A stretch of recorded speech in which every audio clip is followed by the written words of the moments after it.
Au nom du Père et du Fils et du Saint-Esprit. Amen. La paix de Jésus soit dans votre maison. Salut les amis. J'espère que vous allez bien, que vous êtes en forme, dans la paix de Jésus et sa joie. Amen. Ce soir, je suis un petit peu en retard pour ma vidéo du jour. Je vous prie de m'en excuser. Je voudrais vous parler du dolorisme. Le dolorisme, c'est une pratique qui existe, qui s'est beaucoup rarifiée, qui existe dans l'Église catholique et qui est un petit peu un excès. Vous savez, quand on se remémore les douleurs terribles de notre Seigneur Jésus qui s'est offert jusqu'à la crucifixion et jusqu'à la mort, et qui est ressuscité, ne l'oublions pas. Mais on n'oublie pas l'incarnation, la naissance de notre Seigneur Jésus, Dieu qui s'est fait homme. Merci Marie d'avoir dit oui. Et on n'oublie pas sa mort sur la croix, et on n'oublie pas bien sûr sa résurrection, ce qui ne fait qu'on a coutume de dire dans l'Église, par son incarnation, sa mort et sa résurrection. Nous croyons à l'incarnation, car sans cette incarnation, eh bien, nous n'avons pas accès au vrai Jésus. Jésus s'est incarné, il s'est fait chair, le Verbe qui s'est fait chair.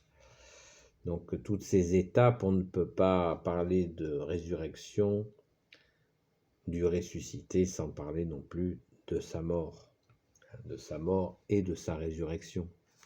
Voilà, on ne peut nier aucune étape, ces trois étapes fondamentales qui sont l'incarnation, la mort et la résurrection de notre bien-aimé Jésus.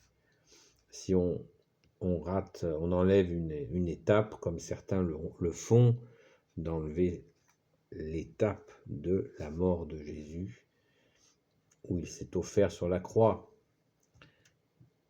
Nous ne pouvons pas nier aucune des étapes, sans quoi nous n'avons pas accès à son amour. C'est aussi simple que ça, c'est la réalité. Et c'est pour ça qu'il a voulu une seule Église, la Sainte Église catholique, qui ne néglige aucune de ces étapes fondamentales. Ceci étant dit, et il ne faut pas, voilà, dans la partie où nous sommes touchés par les souffrances que Jésus a subies pour nous, nous nous rappelons ces souffrances régulièrement, et nous nous les rappelons, ça nous enseigne une certaine humilité, et ça nous touche, bien sûr. N'abordons pas cette question, le cœur joyeux, bien entendu. Et ça nous fait prendre conscience de ce qu'a subi Jésus pour nous sauver. Donc, que notre seul Sauveur, notre seul Rédempteur, le seul Messie pour l'éternité, Jésus, a énormément souffert pour nous. Il s'est donné. Et c'est là où le dolorisme peut être un peu insidieusement aller trop loin. C'est-à-dire que Jésus, quand est arrivé le moment de sa passion, qui est la crucifixion, et même un petit peu avant, Jésus a dit « Ma vie, personne ne me la prend, je la donne, je l'offre. » C'est la parole de Dieu que je suis en train de vous dire. Jésus a dit, ma vie, personne ne me la prend, je l'offre. Jésus a dit qu'il est venu pour servir et non pas pour être servi. Donc c'est le don total de sa vie pour nous. Et le dolorisme a tendance à un petit peu faire oublier que Jésus s'est offert, il a donné sa vie de lui-même, personne n'influence Dieu. Il faut bien le comprendre, les humains ne peuvent pas influencer ni le Père, ni le Fils Jésus, ni le Saint-Esprit. Ce n'est pas possible. Donc, c'était prévu ainsi et annoncé dès l'Ancien Testament par de nombreux prophètes de l'Ancien Testament, je précise bien. Donc, le dolorisme a tendance à cultiver cette douleur,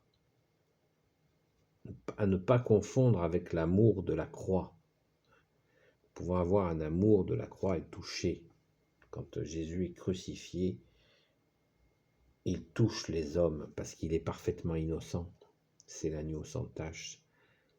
C'est la victime des hommes, de la sauvagerie humaine.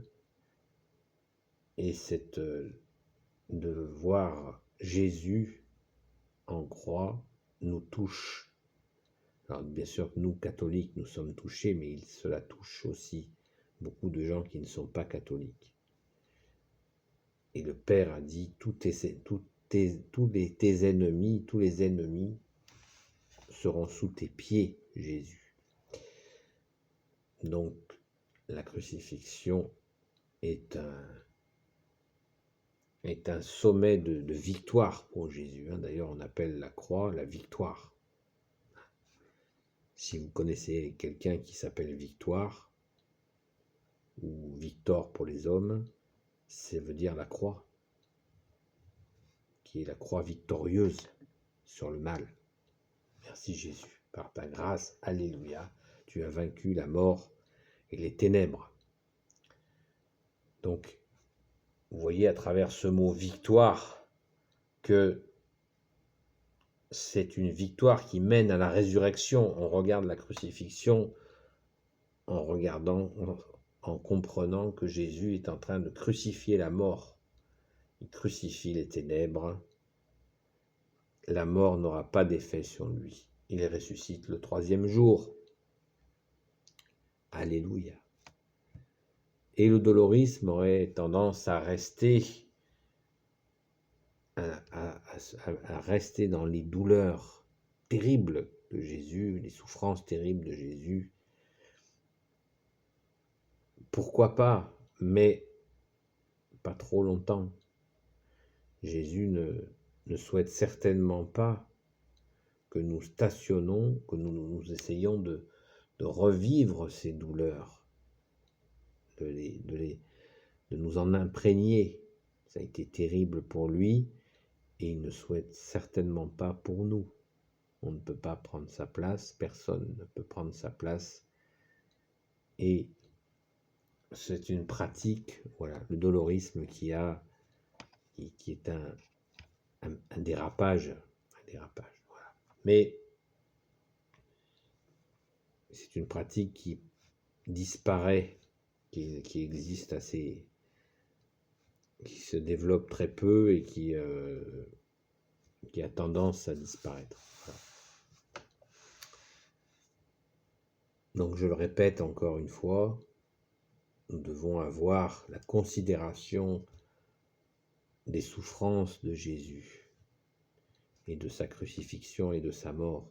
Bien sûr, nous devons en avoir pleine conscience et ne jamais rejeter cette étape fondamentale. Ceux qui nient la crucifixion et la mort de Jésus sur la croix sont des menteurs avec le malin, car ils veulent nier cette étape-là parce que Ainsi, ils ne veulent pas reconnaître le crime qui a bien eu lieu. Et cette crucifixion a bien eu lieu, et ses souffrances ont bien eu lieu. Mais nous ne devons en aucun cas nous en imprégner de trop. Et ça a eu lieu une fois, il y a 2000 ans, et de chercher à revivre ces souffrances n'est pas bon, n'est pas bon. N'est certainement pas la volonté de Jésus, notre bien-aimé, qui a tant souffert pour nous. Mais ne stationnons pas dans ces douleurs, c'est ça le dolorisme. Donc à éviter et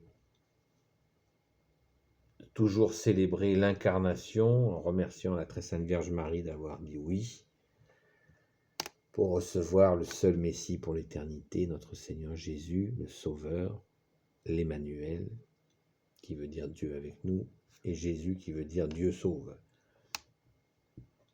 L'étape de la crucifixion qu'on reconnaît pleinement, et bien sûr la résurrection que nous fêtons ces jours encore et encore, et que nous fêtons chaque dimanche. Chaque dimanche est le moment où nous fêtons la résurrection de notre Seigneur Jésus. Alléluia. Béni soit le Père, le Fils et le Saint-Esprit. Amen. Ô Jésus, toi qui peux tout et qui portes tout, toi le Sauveur, toi l'Emmanuel, je te confie toutes celles et ceux qui regarderont cette vidéo, ainsi que leurs proches selon ta sainte volonté. Sainte Marie, Reine des cieux, toi l'Immaculée Conception, toi qui écrases le serpent, toi qui as la lune sous tes pas. Saint Joseph, toi le juste et le saint, toi le sage, toi la terreur des démons. Sainte Marie-Madeleine, notre chère sainte patronne, et vous tous les saints et saintes amis de Jésus.